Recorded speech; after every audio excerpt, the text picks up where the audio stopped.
So Madhavi Latha వరుసగా ఇప్పుడు ప్రచారం చేస్తుంది, వైరల్గా మారుతుంది. ఒకవైపు వై కేటగిరీ సెక్యూరిటీ కూడా కేంద్రం ఇచ్చింది, మరోవైపు మోడీ కూడా ఆమెకు ప్రశంసలు ఇచ్చారు. సో ఆమె ప్రచార శైలి చూస్తుంటే బీజేపీ గెలిచే అవకాశం ఉందా, ఏం చెప్తారు? బీజేపీ తప్పకుండా గెలిచేది. ఒకవేళ మాధవిలత 3 months ముందు నాకు కలిసేది, అప్పుడు నేను ఆ ప్రూఫ్లు ఇచ్చేది, అది తీసుకొని ఢిల్లీలో కూర్చుంటుంది. అప్పుడు ఆ మొత్తం అమిత్ షాకి ఇస్తే ఆ ఓట్లు డిలీట్ అవుతాయి.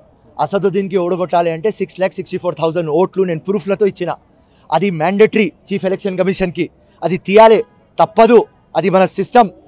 సో ఆ సిస్టంలో మాధవిలత నాతో కలవలేదు కాబట్టి ఆ 6,64,000 ఓట్లు అట్లా ఉన్నాయి కాబట్టి మాధవిలత ఎంత బాగు చేయని పాపం ఓడిపోతుంది.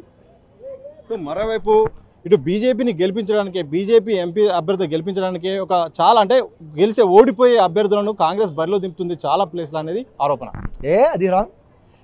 బీజేపీ కాంగ్రెస్ దోస్తీ అవుతుంది రా భయ్, సాంపు ముంగుస్ దోస్తీ అవుతుంది, అది కాదు. పులి దోస్తీ నక్కతో అయింది బిలీవ్ చేసుకో, రైట్? ఏనుగు దోస్తీ పాంతో అయింది బిలీవ్ చేసుకో, ఇది అవుతుంది రా భయ్, ఇది నెక్స్ట్ ఇంపాసిబుల్, అది మర్చిపో. ఈ మొత్తం ఆ మాటలో బలమే లేదు. Out of 17 Congress is winnowing 12. రాసుకో, బై డిఫాల్ట్ బీఆర్ఎస్ 1 కూడా గెలవదు. ఒక ఎంఐఎం గెలుస్తుంది, 3-4 బీజేపీ గెలుస్తుంది.